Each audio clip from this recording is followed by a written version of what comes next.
আজকে আমি নর্মাল ভাবে মুরগি রান্নার রেসিপিটা দেখাবো। তো এর মধ্যে দেখো তেল দিয়ে দিলাম।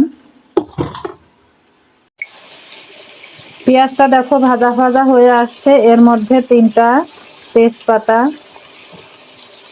3 খণ্ড গরম মশলার ডাল, 3টা ফল, 3টা লবঙ্গ দিয়ে দিলাম। এইদিকে দেখো কাঁচামরিচ নেওয়া হয়েছে 12 থেকে 13টা, আর রসুন আস্ত অবস্থায় আছে। এটা আমি পেস্ট করার পরে এর পরিমাপ হবে 7 থেকে 8 টেবিল চামচ। আর এইদিকে দেখো গরম মশলার ডাল আছে 4 থেকে 5 টুকরা, লবঙ্গ আছে 5 থেকে 7টা এবং গরম মশলার ফল আছে 5 থেকে 6টা, তেজপাতা আছে 4টা।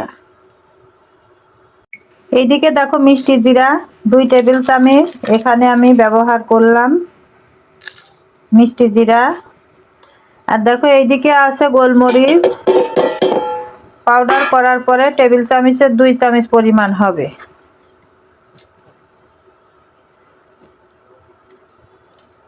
তো দেখো এইগুলো আমি এখন ব্লেন্ডারে পিষে নিব। দেখো পেঁয়াজ, তারপরে তোমার তেজপাতা, গরম মশলা, ডাল, ফল, লবঙ্গ ভাজা ভাজা করে নিয়েছি। নেওয়ার পরে এর মধ্যে দেখো যেই পেস্টটা আমি তৈরি করলাম সেই পেস্টটা দিয়ে কষিয়ে নিব। মশলাটা দেখো কষানোর জন্য আমি আগে থেকে একটু পানি ব্যবহার। তো দেখো এই মশলাটুকু আমি কষায় নিচ্ছি। স্বাদ অনুযায়ী লবণ ব্যবহার করলাম। লবণটা কিন্তু যার যার স্বাদ অনুযায়ী। এবং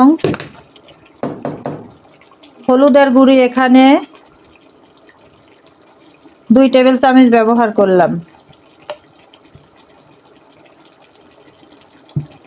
সজের গুঁড়ি 2.5 টেবিল চামচ ব্যবহার করলাম। সয়া সস ব্যবহার করলাম 1.5 টেবিল চামচ। 2 টেবিল চামচ লাল মরিচের পাউডার ব্যবহার করলাম। তো সম্পূর্ণ মাংসটুকু দেওয়া হয়ে গেছে। দেখো এবার আমি মশলাটার সঙ্গে মাংসটা নেড়ে দেব। নেড়ে দেওয়ার পরে ঢাকনাটা ঢেকে কষিয়ে নিব।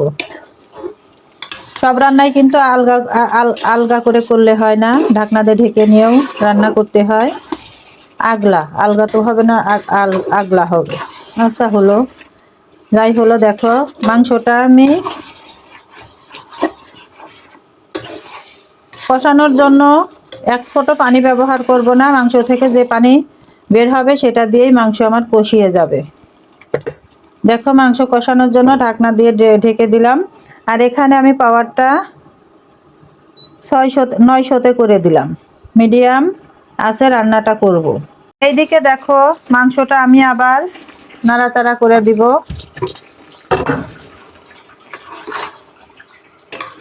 দেখো মাংসটা আমার প্রায় সিদ্ধ হয়ে গেছে।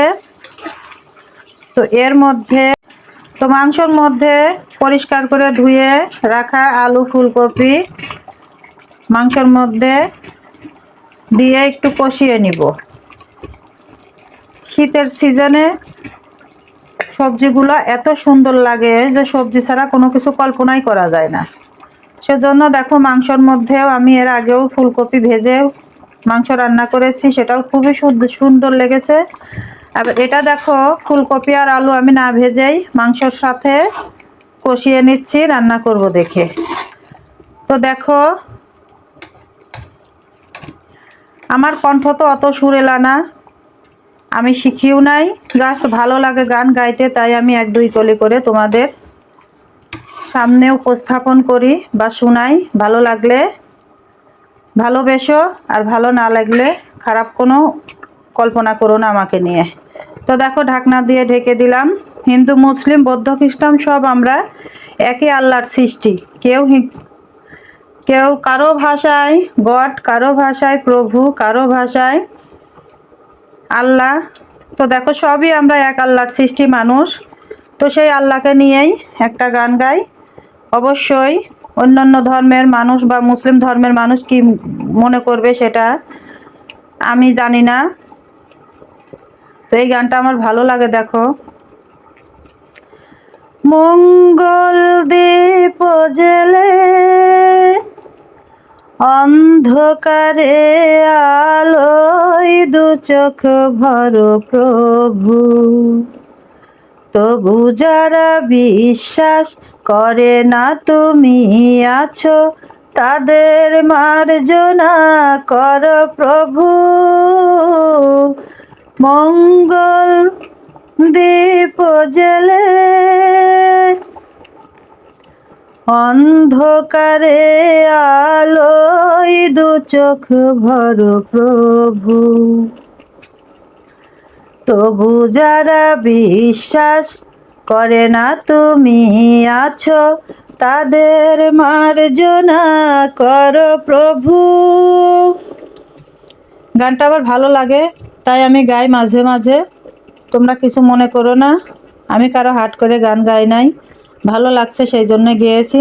তো দেখো, মাংসটার সঙ্গে ফুলকপি আলু কষিয়ে নিয়ে ঝোলের পানি ব্যবহার করার, ঝোলের পানি দেয়া দেখাবো। এইদিকে দেখো, ফুলকপি আলু এবং মাংসটা কষানো হয়ে গেছে, তো এর মধ্যে আমি ঝোলের পানি দিয়ে দিব।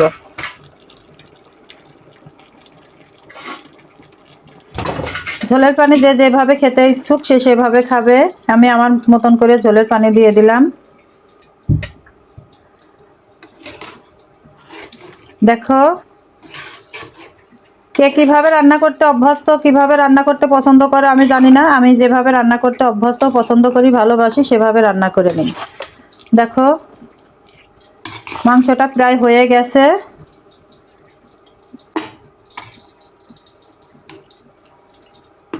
ঢাকনাটা দিয়ে আমি আবারও কিছু সময়ের জন্য ঢেকে দিব। তো দেখো, এখানে ভাজা জিরার পাউডার দিয়ে দিলাম 2.5 থেকে 3 টেবিল চামচ, 2.5 থেকে 3 টেবিল চামচের মতো ভাজা জিরার পাউডার দিয়ে দিলাম। তো দেখো, আদা দেওয়ার কথা আমার মনে ছিল না, তো আমি ঝোলের উপরে আদা দিয়ে নিয়েছি, বা নামানোর আগে একটু আদা ব্যবহার করলে ফ্লেভারটা সুন্দর লাগে। তো এখানে দেখো, আমি ঝোল ফুটন্ত অবস্থায় আদা ব্যবহার করলাম এখানে 6 টেবিল চামচ। তো এইটা আমি কষিয়ে নিব একবারে সুন্দর করে। তা তোমরা মনে করো না যে আদা ঝোলের উপর দিলে পারে গন্ধ লাগবে, এটা ভুল কথা। আদা দিয়ে ভালো করে কষিয়ে নিবে, অনেক সময় ওই ঝোলটাই রান্না করে নিবে, দেখবে আদা ঝোলের সঙ্গে মিশে যাবে, খেতে আরও ভালো লাগবে। তো রান্নার ফাইনাল লুকটা তো দেখতেই পাচ্ছ, ভালো লাগলে ফলো, কমেন্ট, শেয়ার, সাবস্ক্রাইব করে দিও। আজ তাহলে এই পর্যন্তই, সবাই ভালো থেকো, আল্লাহ হাফেজ।